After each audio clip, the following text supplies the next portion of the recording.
What's up, my boomers? It's me, Melanie Mac, here on my new channel, Melanie Mac Go Boom. Thank you all so much for hanging out with me today. So I'm going to talk about some Activision Blizzard stuff, all right?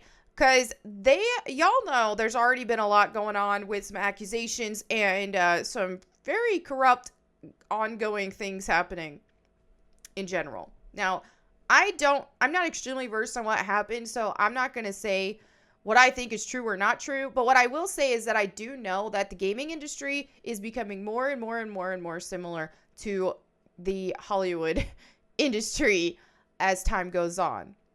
And what that means is obviously Hollywood is like some of the most corrupt people in the entire world. So I definitely think that some people in high positions of power and in the gaming industry are corrupt as well. We know that from a ton of lawsuits and a ton of sting operations and things that have been exposed. So yeah, now let me I'm going to go ahead and read some of these things here. Now, Jason Schreier kind of weighed in on some stuff about apparently things get a really big deal, and they reach some big peeps. But first, let's just see. IGN made this article.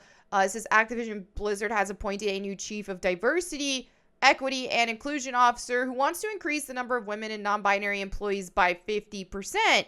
That is very large. Now, let's just go into a couple of the comments. I'll weigh in a little bit just off this little headline here, and then I'm going to go deeper into some of this because this is, this is a lot. Brian says, I'm cool with that as they have the talent and experience to make great games. Otherwise, you are just filling quotas to help PR and being woke enough. I don't understand why you have to make it about race/ethnicity. Just hire people based on their qualifications. Don't even look at their gender or race. And then Drew here says, the pool of straight white men to hire is larger than the pools of others because of the video game industry has long been dominated by straight white men. So this aims to get others included. It's not enough to be passively non-racist/sexist. You have to take action against it. All right. I've read enough. Let me go ahead and weigh in on this. Drew makes a point that, yes, straight white men dominate gaming, but I disagree with the fact that you have to circumvent that, because I do obviously like to see some women involved in the gaming industry and different, diverse hires. That's great to have like a melting pot and not have all the exact same thing. But I will say your hires and people who work for your company and stuff are going to largely be in part due to the demographic of the people that you're reaching within your company. So that said, it's only natural that you would have more white men than anybody else in the gaming industry, because quite simply, the market is just dominated by that. So if you are so obsessed with hiring to hit some check marks, you know what I mean? Like, okay, let's hit our diversity quota more so than hiring based on talent of the person, you're really going to miss out on some of the most qualified and best people for the job. Because, I mean, as we know, the majority of people in this space and who understand this space and who live and breathe this space in terms of gaming and stuff, the majority are men. It's just how it is. Now, that's why I feel like your hiring is going to reflect that for the most part. So to have an arbitrary number like this, like 50%, which is quite massive, then quite clearly they're not hiring based on who they feel is most qualified for the job. And I'll just say, as a woman myself, I don't want to be, I would not feel comfortable knowing that, oh, I was a diversity hire and that's it. I wasn't hired because I was most qualified. I was a diversity hire. And I've been a diversity hire in certain instances a couple times throughout my career, because I've done gaming hosting and stuff for like freaking 13 years. I've been in this space. And so there have been, I do confidently believe that most of my situations that I've been hired for something have been because of my competence, because I've been in this for a long time and I'm good at what I do. But I definitely, no doubt in my mind, have been a diversity hire at least twice. And when that happened, it made me so uncomfortable because they wanted to have me host things and talk about things that I wasn't as versed in. It wasn't good for anybody. It was like they wanted to take me and transform me into what they wanted me to be, but I wasn't that. And so it was like, okay, so you just hired me to be that girl. You know what I mean? Like, that's why you hired me, was for the diversity hire. And so you're having me do things that aren't even in my realm. Talk about games that I'm not even particularly into, certain ones. And it was just not good for anybody. It made me feel like garbage. And I just don't see how hiring people just solely based on the color of their skin and their gender is going to accomplish much. I don't see how that would be gratifying for anybody involved, personally, because I've been there and it was not fun. And when people hire you as a diversity hire, they treat you like a diversity hire. They won't take you as serious. It's not fun. Okay? So, yeah, that's my 2 cents on that. Yeah. All right, now let's go into this. Apparently, in an explosive allegation, one of the lawyers behind the Activision Blizzard discrimination suit says California Governor Gavin Newsom is interfering to support Activision and that he abruptly fired her boss. She is resigning in protest. Full scoop. All right, so Janet Whipper, chief counsel of the Activision Blizzard lawsuit, was fired last month. Melanie Proctor, assistant chief counsel, resigned in protest last night, accusing Newsom's office of mimicking the interest of Activision counsel. Fate of the lawsuit is unclear. If you were watching the Triple Click live stream last night and wondering what I was working on between segments, here's your answer, he says. In a statement to Bloomberg, Newsom spokeswoman Erin Mellon calls the allegation of interference with the Activision lawsuit categorically false. Okay, or categorically false. The Newsom administration supports the effective work DFEH has done under Director Kevin Kish to enforce civil rights laws and protect workers, and will continue to support DFEH in their efforts to fight all forms of discrimination and protect Californians. All right, let's see what the comments say on this. Is anyone surprised that Activision has their own lobbyists and politicians in their back pocket? Not in the slightest.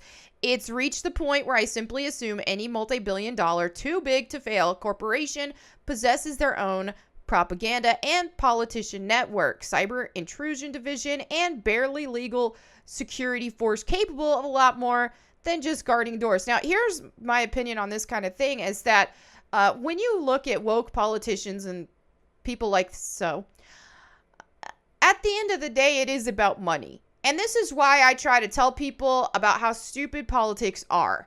I don't care which side, okay? Quite frankly, I don't. But what is very prevalent on what we see from the woke left side, you know, the more especially extreme side, is that they try so hard to pander toward marginalized groups, okay? So they try so hard to pander toward women, people of color, as I say. I hate the term people of color. It just seems racist to me, but that's the thing right now. So that's what people are saying. So anyway, when they try to pander so much to those of us who are not straight white men, essentially, they do so under the guise of just caring and just like, oh, and this is why I'm so against the woke movement in general, is that it's fake.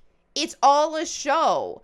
These politicians and crap don't give a crap about us, and they want to act like we are victims, and the reason why they do that is so that they can control us.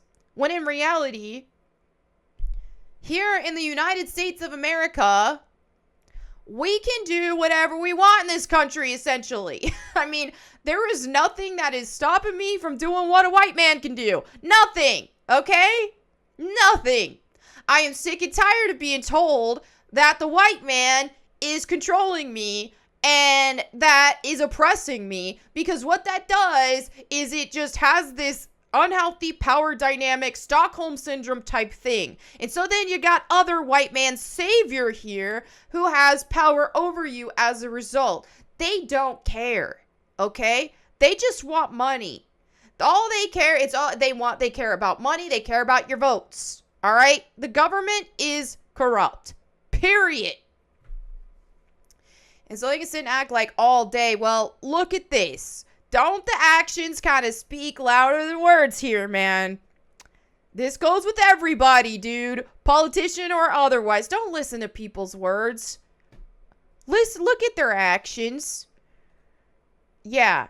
So, okay, wasn't expecting things to take a political turn. Of course, when you're talking about a company that has so much freaking money, of course they will have politicians on their side. Because, I mean, that's where it's at.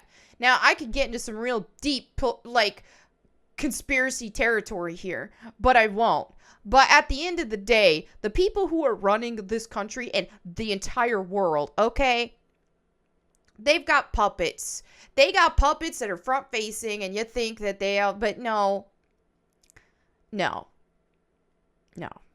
just going to leave it there before I get too conspiracy-ish. But let's just say it's the power, it's the money, it's all that is controlling the world. And they are all in it together. No matter how much they want to act like they hate each other, they are just puppets staging a football game with people on different teams so that we don't wake up to what's going on and we don't stand up against this crap. They want to control us, and they can do that when they keep us butting heads. And yeah, and they keep us actually thinking for any minuscule fraction of a second that these politicians actually give two craps about regular people. It's a joke. It is a joke.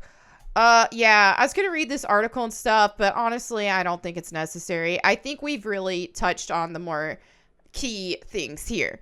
I have a lot more I could say, but I will leave it at that. Maybe I will dive a little more into conspiracy territory at a future date on my channel, but I do have to be careful with that because that's a good way to be deplatformed. All right, so let's go ahead and dive into some recent comments. Saint Life says, I pray for you every day, Melanie Mac. Jeremiah 29:11. I love that you're not afraid to share Jesus with everyone. I always look forward to your videos. I just want to stress so freaking much these kind of comments and people telling me that y'all are praying for me means more than you could ever know because I need it, okay? I'm going to get emotional if I stay on this topic, but thank you. Thank you so freaking much. You have no idea how much I need it and how much it means to me. So thank you. I'm not getting emotional on my YouTube channel. All right, here we go. Colony Bros Production says, reject modernism, embrace cowabungaism. This made me laugh so much.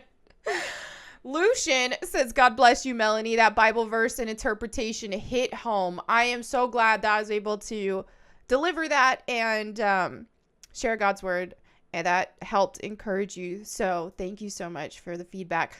Plague says, this is about April O'Neil's makeover in my last video. She looks like a real journalist now. Oh my gosh, that just made me laugh so much. And someone tweeted a picture later and they were saying April O'Neil's had a pixie cut before, and they sent a picture of it from like a comic and it looked cute. And so this is my thing, is what's frustrating about all this that's going on with current climate and social climate and all that is that they're now making people want to put people in more boxes. You know what I mean? Back in the 90s, a woman could have a pixie haircut. It was no big deal. Like she could still be seen as a feminine, gorgeous woman. And nowadays it's like, now that's almost like a, whoa, wait a minute. She has short hair. She must be woke. And that's just where we've gotten to the point to where kind of the woke side has characterized people so much on appearances that now even things like pixie haircuts, which can be sassy and beautiful on a lot of women, are now being demonized by people who are sick of the woke crap because it's just, that's how they've, this is just where we're at, man. It's where we're at, and it's sad. I wish society could just get back to the 90s. I mean, with some things improved, obviously, but this whole everything being about identity politics, and every single thing being about our appearance is ridiculous. All right. The number 3 says, mad respect, Mel. Your recent political takes have been great. Your firebrand style is what the world needs today. Thank you so much, 3. I appreciate it. Cosmica says, there is an obsession these days with making everything ugly on the outside and inside. And I 1000% agree with that. They are trying to make, when you look at like the appearances of characters and stuff like that, they are trying to make them uglier. Now, I do want to say that when it comes to characters in video games or any type of property, and I've seen someone, I can't remember who, was like commenting on my Discord and saying like, if a character in a game isn't hot and sexy, I don't want it type thing. And it made me kind of reflect for a second. I don't want to push the idea that that's the only thing I like, okay? I think there is room for plenty of diversity when it comes to characters. Not every character has to be a bombshell or a hot macho man, okay? What I am saying is I don't like when existing characters who are created like that are transformed. And they're deliberately made to be less conventionally attractive, as if attractiveness is a demonized thing. That's my issue, okay? No shade toward new characters that people want to make. I don't think, like, personally, I like stylized, idealized things. I'm more, when it comes to media and entertainment that I am more into fantasy than I am reality. So if I were to read books and stuff like that, I don't like reading nonfiction. It's boring to me. I like reading fiction. And so part of what goes with that when it comes to fiction is idealization. And so that's why I like exaggerated things. So I do like these hyper exaggerated attractive characters because it's part of the fiction. They usually are at a level that isn't attainable in real life. And that's part of the fun. So that's one of my preferences and things that I like, but I'm not saying that everything has to be that. So if certain games and media forms want to be more realistic, want to be more practical, that's fine. It's not my taste as much for the most part, with some exception, but I don't have a problem with it. I just have a problem when things are changed and when attractiveness is demonized. I think that's an issue. So let me see what kind of time I'm rolling with here. I was considering reading this whole chapter for the verse of the day, but we'll see. Just depends on timing. But anyway, I wanted to pick Psalm 27. It's just beautiful. Okay. So it says, the Lord is my light and my salvation. Whom shall I fear? The Lord is the stronghold of my life. Of whom I shall be afraid. And I love any verses that go about this kind of stuff. Anything any verse that talks about having courage and just faith in God and to know that you have nothing to be afraid of in this world. Nothing. When you've got God on your side. And does that mean that bad things won't happen to you? No. But you ain't got to be scared of it, because at the end of the day, when you've got God, you've got everything you freaking need. And I just find that so encouraging. So we ain't got to be afraid of people, man. When evildoers assail me to eat up my flesh, my adversaries and foes, it is they who stumble and fall. Though an army encamp against me, my heart shall not fear. Though war rise against me, yet I will be confident. Okay? Now, I can't remember if I have just read this recently or if I have put it in my videos recently or before, but this is on my heart, so I'm sharing it. What I love about verses like this and chapters and things like this in the Bible is that there are so many times that people tell us as Christians, those of us who are Christians, they expect us to just be pushovers. They're like, whoa, you're a Christian acting like this, and just because you have some sort of confidence and strength. And that is not. The Bible does not tell us to be pushovers and to let people use and abuse us. The Bible does not say that. We are to be strong. We are to be courageous, and we are to be confident. All right. One thing have I asked of the Lord, that I will seek after, that I may dwell in the house of the Lord all the days of my life, to gaze upon the beauty of the Lord and to inquire in his temple. For he will hide me in his shelter in the day of trouble. He will conceal me under the cover of his tent. He will lift me high upon a rock. And now my head shall be lifted up above my enemies all around me. And I will offer in his tent sacrifices with shouts of joy. I will sing and make melody to the Lord. Now, here's the thing, too, is there's so many times where it does feel like, it may feel like there are situations where, oh, someone who plotted against me won, wherever, whatever may happen. But it's not the case. It really isn't. And that's the thing, too, is people, when you really think about the quality of life of people who use other people, are they really winning? Are they really happy? No. You can't live a gratifying life if you use other people, period. You can't. And so, yeah, that's why we got to put our confidence and strength in God. Because when it seems like bad things happen, when it seems like your enemies are prevailing over you, there's a lot more to it than you realize. And yeah, you'll just stay strong in God and watch how things unfold in your life. Hear, O Lord, when I cry aloud. Be gracious to me and answer me. You have said, seek my face. My heart says to you, your face, Lord, do I seek. Hide not your face from me. Turn not your servant away in anger, O you who have been my help. Cast me not off, forsake me not, O God of my salvation. For my father and my mother have forsaken me, but the Lord will take me in. So no matter what, no matter who's against you, turn to God. And we got to seek God. And that's one thing I keep always sharing on here, is that you can't just just pray that salvation prayer, accept Jesus' sacrifice, and there you go. You're just cruising from there. We have to constantly be seeking God. It's like with any relationship in our life. You can't expect a relationship to succeed if you are not putting effort into it. And so we are supposed to do this with God as well. And this is supposed to be a constant thing that we're doing. We need a daily walk with God. It just doesn't need to be, all right, did what I need to do. That I'm good now. Teach me your way, O Lord, and lead me on a level path because of my enemies. Give me not up to the will of my adversaries, for false witnesses have risen against me, and they breathe out violence. That's the thing, is there's so much hatred that we see toward believers in general, in any sort of field, but especially in the entertainment industry, which I talk about a lot, like Hollywood or gaming industry. Dude, they hate Christians so freaking much. Like, look at someone like Chris Pratt, for example. They just hate him just because he's a Christian. So many people just want to ruin his reputation and talk trash on him. Now, he's human just like anybody else, so I'm not saying he's a perfect person, but dude, the dude's got a target on his back. And that's what it feels like in any of these spaces. I'll see these fake drama channels that will just straight up make stuff up about me that is not even true.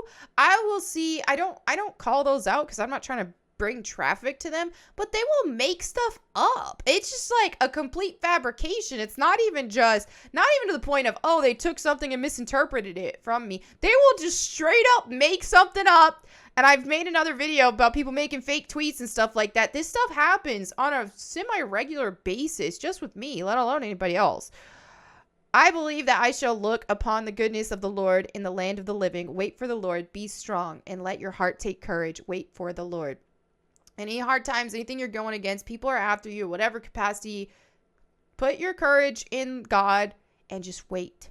Let God fight your battles for you. You don't have to do anything. All you got to do is be still. Now, this I want to say too, because I mentioned myself and I mentioned Chris Pratt. Obviously, he's a huge celebrity. This goes for everybody, whether you have an internet presence or not. There are always going to be people in your lives who are plotting against you. And yeah, it's just how it is. So I hope this helps somebody somehow. All right, well, there you have it for today's video. Thank you all so much for hanging out with me today. I love y'all so freaking much, and I can't stress that enough. Just seeing your comments every day, seeing that you're praying for me, seeing the tweets, seeing the support, all of that. You have no freaking idea how much it gets to me.